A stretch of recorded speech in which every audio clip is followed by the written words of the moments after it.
नमस्कार। कक्षा 12 हिंदी काव्य अयोध्या सिंह उपाध्याय हरिऔध द्वारा रचित पवन दूतिका शीर्षक के अंतर्गत हम 4 पद्यांश पढ़ चुके हैं।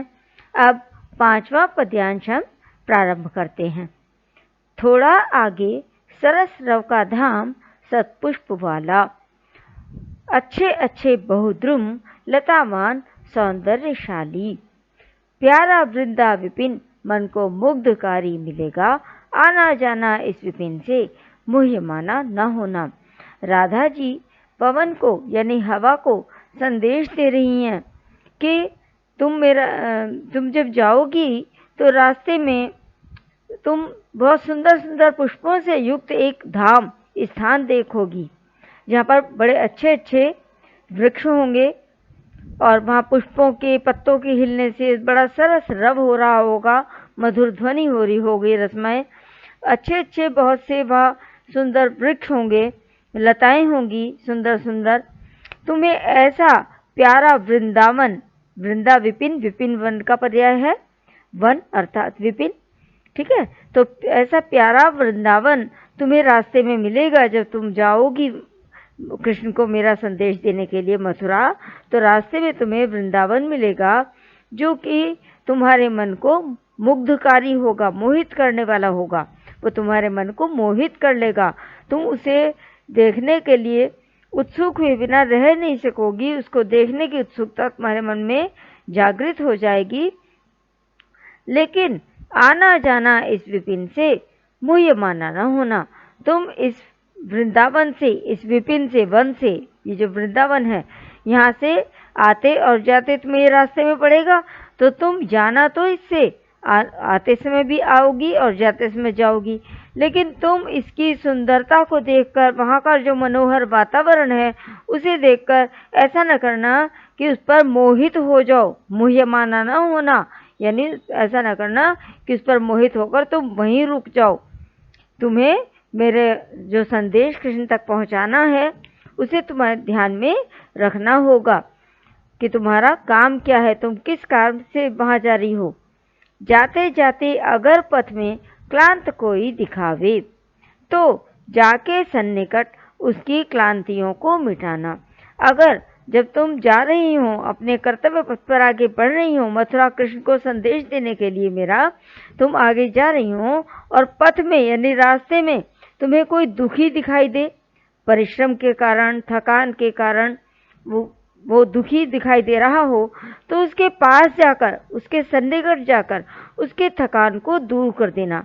जब हवा का झोंका आता है तो कितने भी गर्मी से परेशान हो, कितने भी थकावट हो हमें हो रही हो, तो उस एक हवा के झोंके के कारण हमारी थकान दूर होने लगती है। तो राधा जी हवा को यही संदेश दे रही हैं कि तुम कोई दुखी अगर तुम्हें दिखाई दे तो उसके पास जाकर उसकी थकान को दूर कर देना, मिटा देना उसकी क्लांतियों को, और धीरे धीरे उसे स्पर्श करके, जो वो थका हुआ व्यक्ति हो, उसके गात उत्ताप खोना। परिश्रम करने के कारण उसके शरीर में जो अत्यधिक ताप उत्पन्न हो गया हो उसे तुम दूर कर देना। सद्गंधों से श्रमित जन को हर्षितों सा बनाना।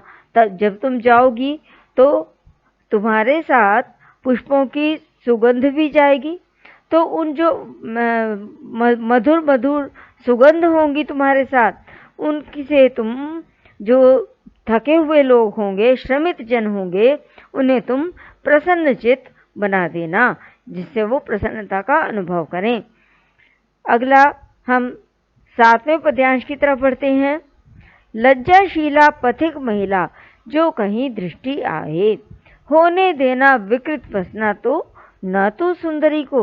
राधा जी पवन को संदेश दे रही हैं कि जब तू जाए, रास्ते में तुम्हें कोई लज्जाशील महिला दिखाई दे, यात्री महिला तुझे अगर कहीं दृष्टि आ जाए, दिखाई दे जाए, तो इतना तू तेजी से मत बहना कि वो विकृत वसना हो जाए, यानी उसके वस्त्र अस्त व्यस्त हो जाए। इतना तेजी से तुझे नहीं बहना है कि वो सुंदरी स्त्री जो है उसके वस्त्र अस्त व्यस्त हो। तुझे ध्यान रखना है इस बात का। अगर वो थोड़ी सी भी थकी हुई तुझे दिखाई दे, जो थोड़ी भी श्रमित वह हो, गोद ले श्रांतिक हो ना।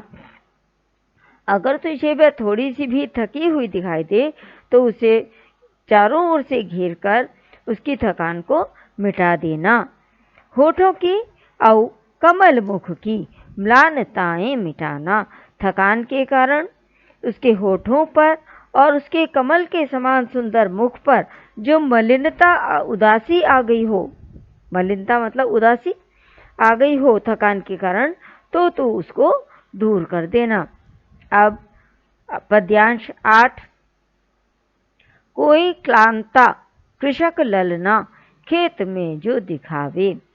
राधा जी कह रही हैं हवा से पवन को संदेश देते समय कि तू जब जाए तो रास्ते में अगर तुझे किसी कृषक ललना, कोई किसान की स्त्री दिखाई दे जो थकी हुई हो, दुखी हो, तो धीरे धीरे परस, परस यानी स्पर्श करके, धीरे धीरे उसे स्पर्श करके उसकी क्लांतियों को, उसकी जो थकान है उसको दूर कर देना। क्लांतियों को मिटाना, थकान को दूर कर देना।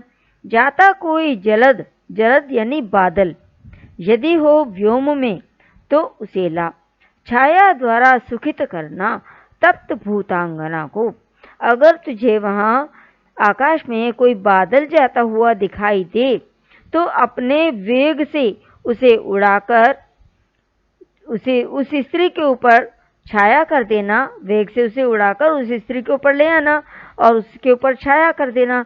इस प्रकार परिश्रम के कारण अधिक तापमान जिसका हो गया हो, थकी हुई स्त्री हो, तो उसे तू छाया प्रदान करके सुख प्रदान करना, सुखी कर देना उसको। अब अगला पद्यांश। जाते जाते पहुंच मथुरा धाम में उत्सुका हो,